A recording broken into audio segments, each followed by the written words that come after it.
A 40-year-old electrician just made 500,000 people believe in miracles again, and he did it with his bare hands. A country of 500,000 people just stopped the entire world. No army, no navy, barely a stadium to call their own.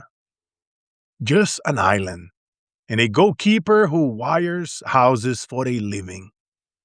His name is Vozinha, 40 years old, 19 years grinding through leagues nobody covers. Portugal, Angola, Moldova, Cyprus, Slovakia. He didn't sign his first professional contract until his mid-20s. He didn't make to his first World Cup until he was 40 years old. June 15, 2026. Atlanta, Cape Verde, the third smallest nation ever to qualify for a World Cup, walks out against Spain, the team that 5 weeks later would lift the trophy in New Jersey. 90 minutes later, 0-0. 27 shots faced, 7 saves made. The electrician held. He dropped to his knees and cried on live television.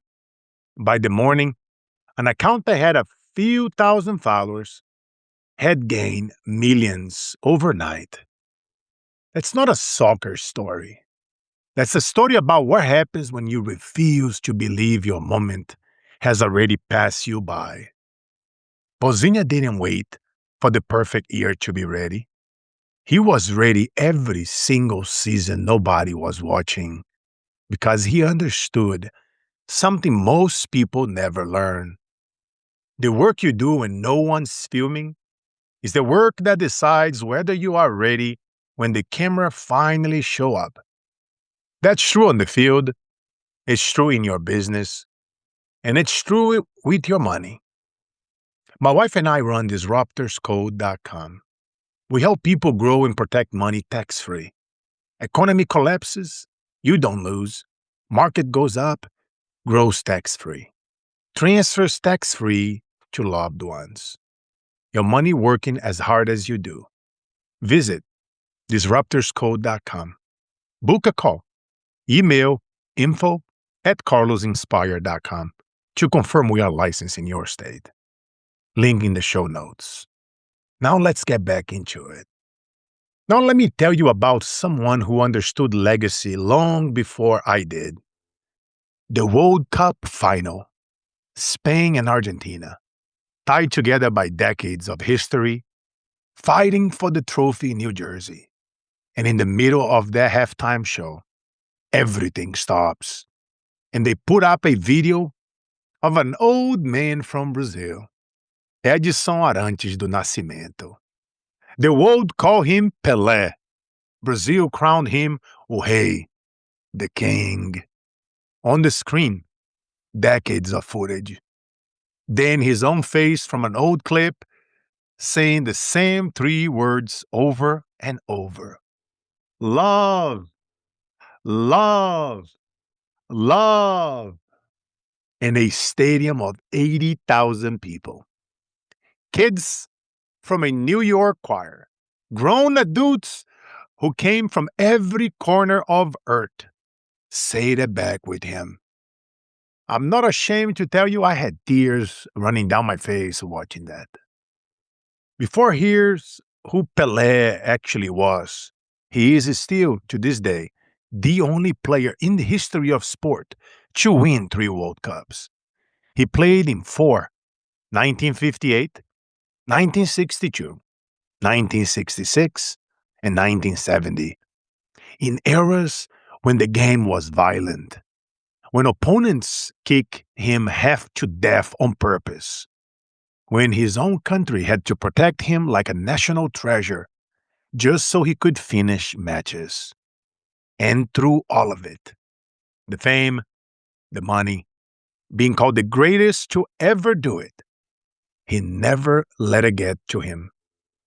He left everything on that field, every single time he played.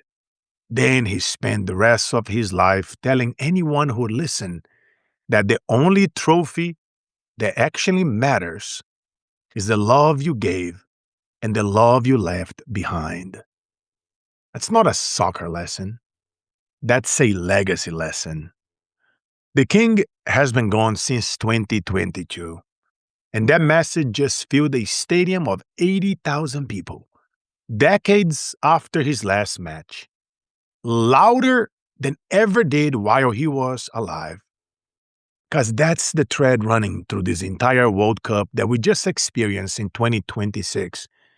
Mexico, the United States, and Canada just co hosted one of the most magical World Cups anyone alive has ever experienced.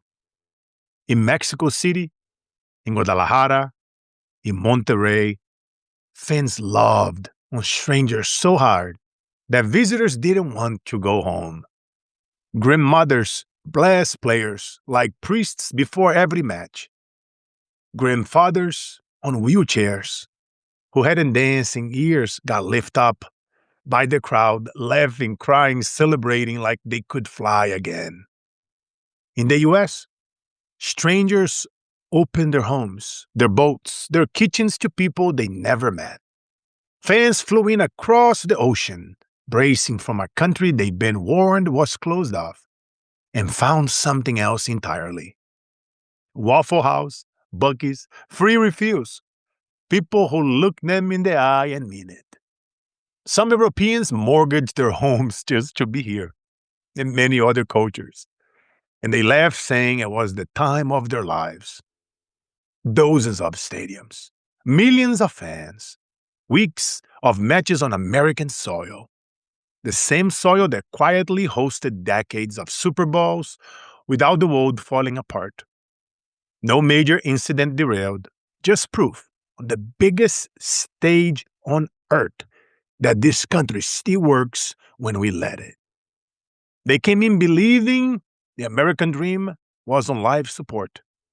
They left in tears, saying it's more alive than they ever seen it. I know something about doubting whether the dream is still alive. I was 7 years old, selling bread in the streets to help my widow mother survive. 8, 9, 10, 11, 15, 18. There were 100 mornings I wanted to quit. 100 mornings when quitting would have made complete sense. But we didn't quit. And because we didn't, we made it to America. I built a life on those American streets my mother could never have dreamed of for me back on that corner in Brazil. This summer, I watched live an electrician cry on a soccer field at 40 years old. I watched grandparents get lifted in the air like teenagers. My daughter and I watched Europeans fall in love with a country they were told to fear. And I saw the same lesson over and over and over. The dream isn't dead. It was just waiting on the people who refused to give up on it. So here's where I stop telling your story and start asking you a question.